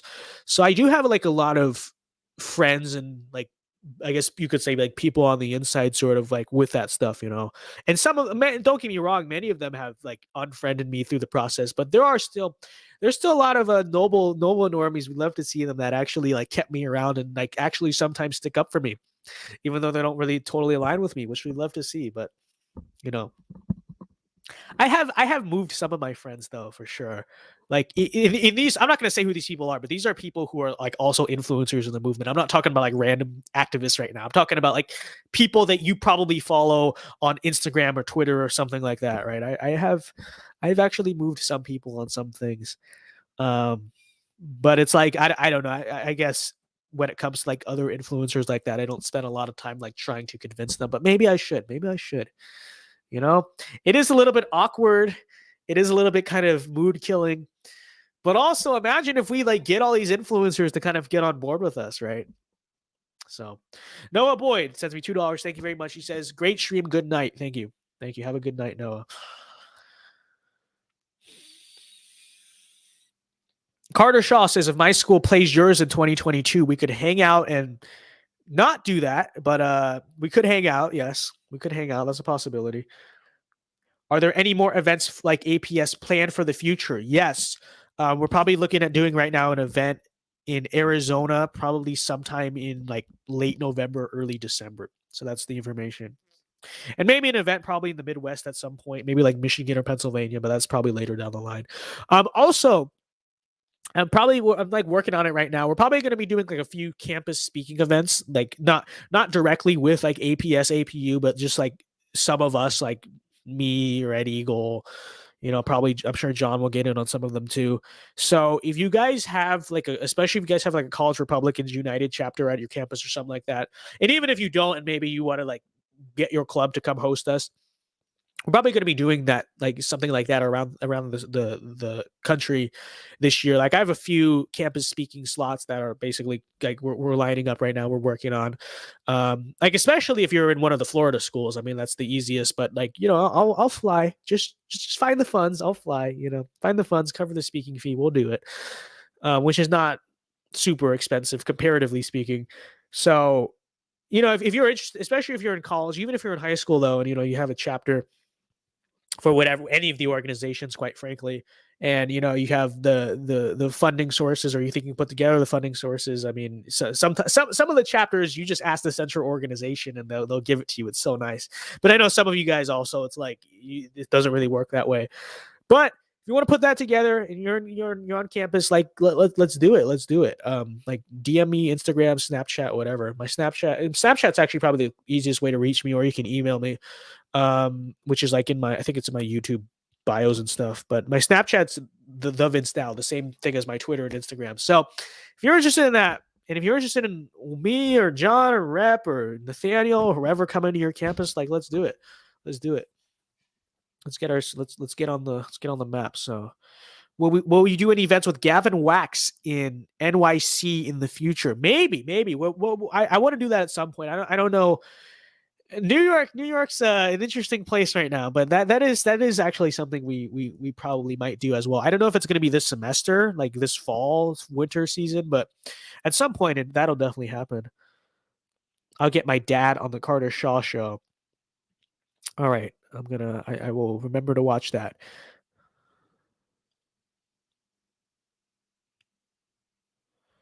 He was asking me, Vince. Well, too bad, because we're going to do one too. Okay, so you got. So I will answer the question for you, Carter. The answer is yes.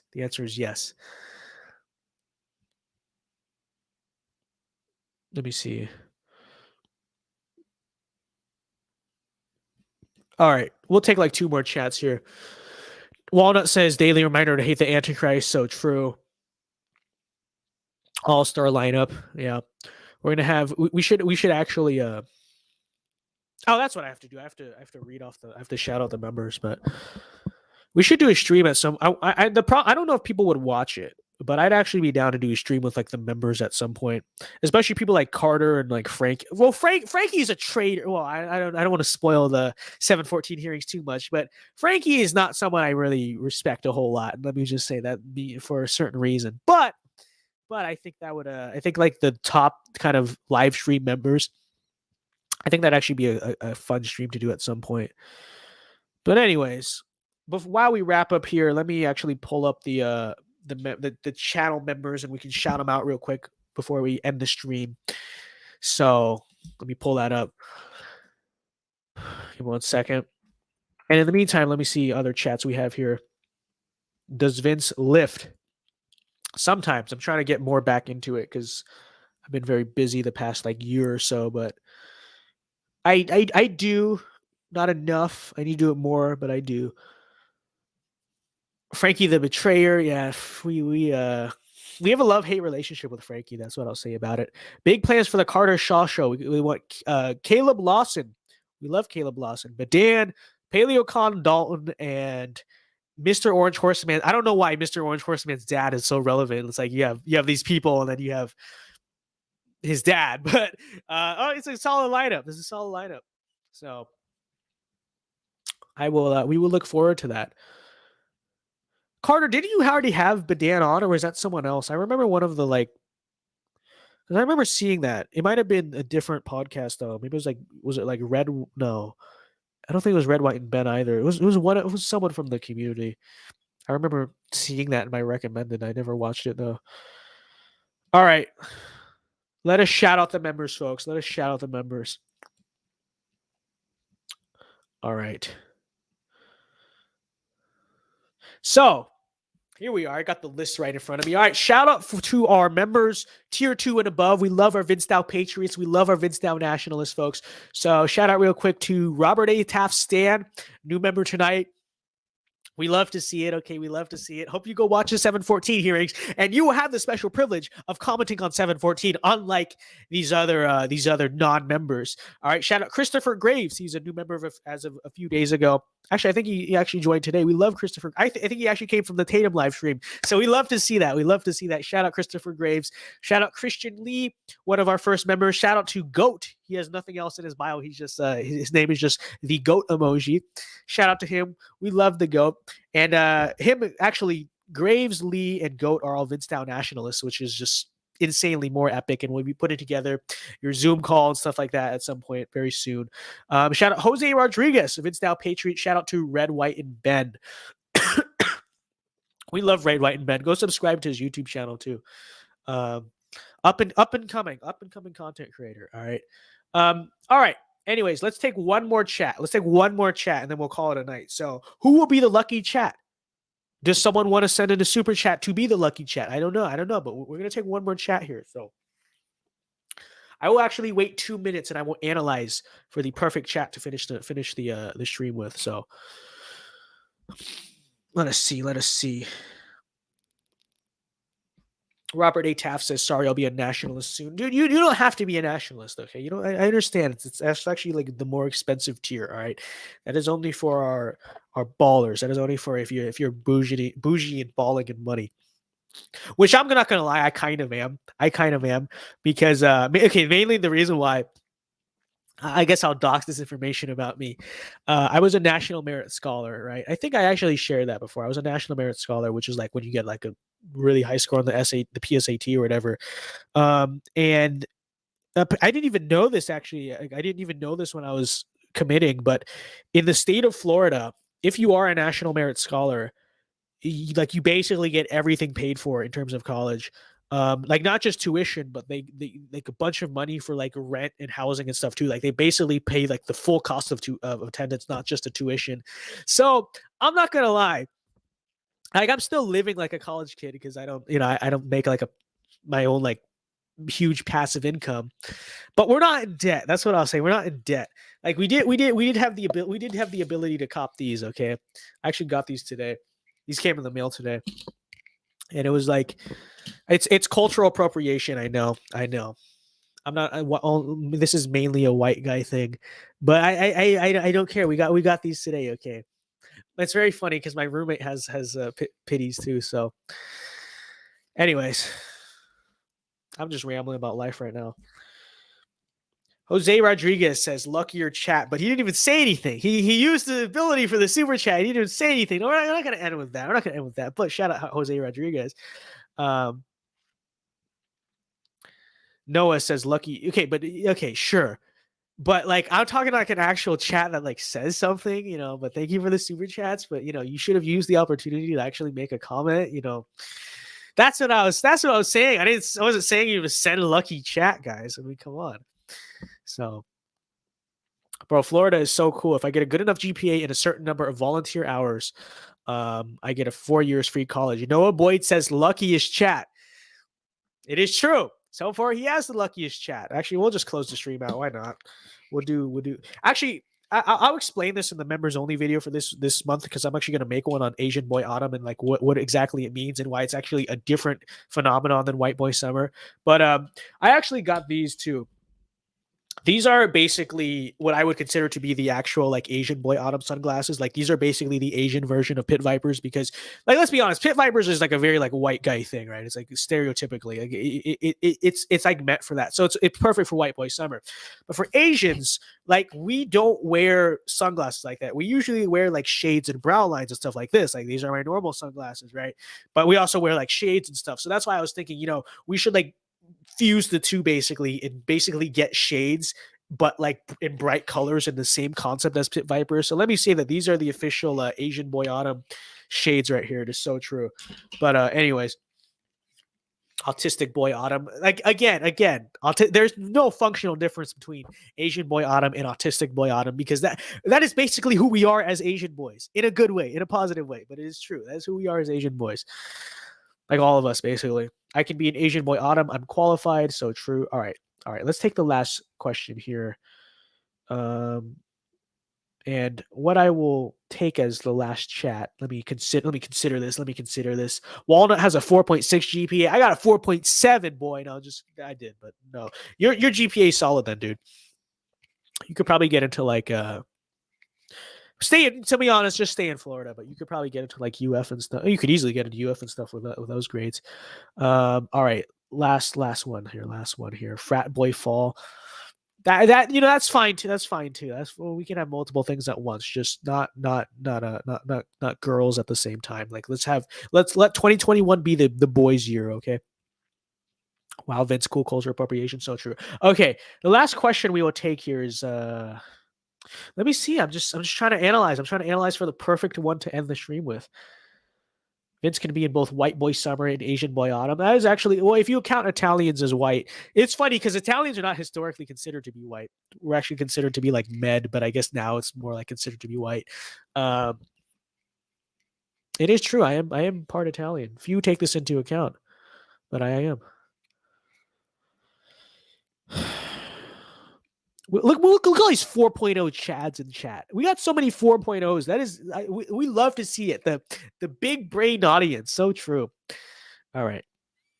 I'm analyzing for the perfect question. Vince, you made $20 last month. Unironically, the case. That's basically how much money I made last month.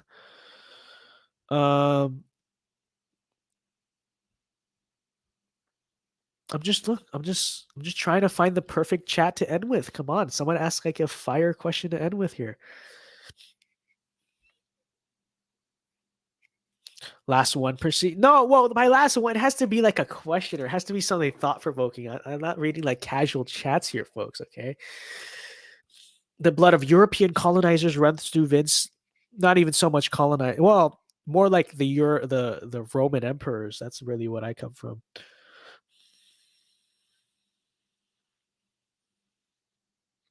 All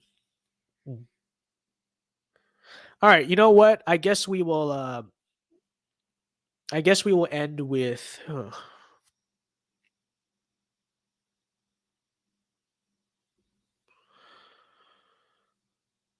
All right, you know, we'll end with oh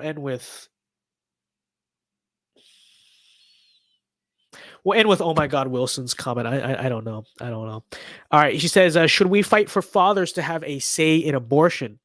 Boom. Actually, no. You know what? I already committed to that question. We got to do that question now. I actually saw a better one in chat, but we'll do it at the end of the next one. Okay. Save these questions for next time. We'll answer them next time. But the answer is, I guess. But I think it's more the case that abortion should just be illegal. Like, you know, it's not like, well, you know, the guy should have a choice to decide if he wants the baby aborted too. It's like, yeah, I get, but sort of, but that's really a cope because abortion shouldn't be legal to begin with. You know, it's not that like, whoa, it should be legal so long as like, you know, both parents consent to it, and maybe if the guy wants the baby, then he should have a say in that. Like, no. No, it should just be the case that abortion is illegal. Like that's it. That's all that I will basically say on that. And so is it, I guess, technically a positive step incrementally if we kind of get that to be part of the law as we try to push toward making abortion illegal? I guess.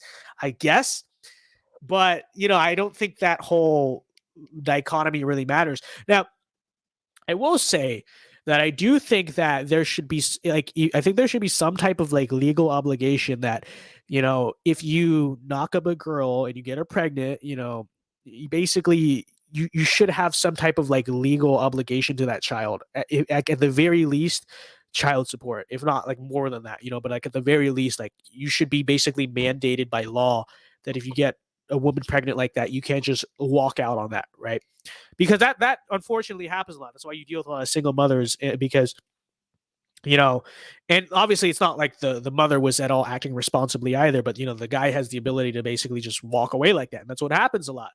And that needs to stop, like, for obvious reasons, for reasons we talk about all the time, that needs to stop. So I definitely think that there should be like a legal liability. Like if you get a girl pregnant, obviously in this case, obviously outside of wedlock, because if you're married, you know, then you're going to stay around anyway. If you're going to go pregnant outside of wedlock, like you should have like some like legally mandated obligation that you have to like look out for this kid. You have to basically care for this kid, even if it's just financial. Maybe you could argue it should be more than that, but that's what I will say.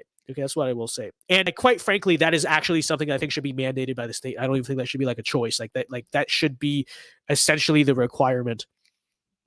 Hot take, too authoritarian, I don't know, but I think it's true. And I think really if you want to get serious about this single motherhood crisis or whatever you're dealing with, like, you know, you have to get serious about it. You have to present a serious solution to it, you know, not just, well, make better decisions. Okay. But for those who do make bad decisions, well, these kids are going to be born anyway. So I think at the very least, we should have some type of system, even if it's not ideal, some type of system in place to ensure that like these kids have some like chance growing up. And I think the first and foremost is that it is just moral. It's moral. It's the moral thing to do too. Like I think it's immoral to do otherwise. You should have to look out for that kid. So anyways, guys, with that being said, we're going to wrap up the stream here. Okay. People are going to be so mad at me for ending the stream with Pit Vipers on. They're going to just be like, cultural appropriation. Like, okay, let me actually say, I'm not like the biggest fan of Pit Vipers. Like I they work for White Boy Summer. I don't really think they work for me. I kind of just bought them for the novelty, to be totally honest. But I think if you're going to go for flashy sunglasses, I would probably go with Heat Waves instead of Pit Vipers. But overall, we're like, for the most part, okay, sometimes we just have to look flashy. Sometimes we have to look obnoxious. For the most part, we stick to the Ray-Bans. We stay classy. But anyways, guys, thank you very much for joining the stream. I'll see you guys. We'll probably do another stream tomorrow, and we'll be talking about the Kristi Noem stuff, and then I'll probably do a video Friday. And that should be the schedule for this week. And then next week, the Culver's vlog is coming. Okay, I got to get out there. I got to have like someone film it for me, go there with me. But the Culver's vlog, that'll be coming out. The Asian Boy Autumn video for members only, that'll be coming out too. And that's our schedule for the next week or so, and probably like streams and stuff in between. So anyways, guys, with that being said, thank you very much. Have a good night. Alpha moves only. You know the deal. We love the state of Florida. Peace, guys.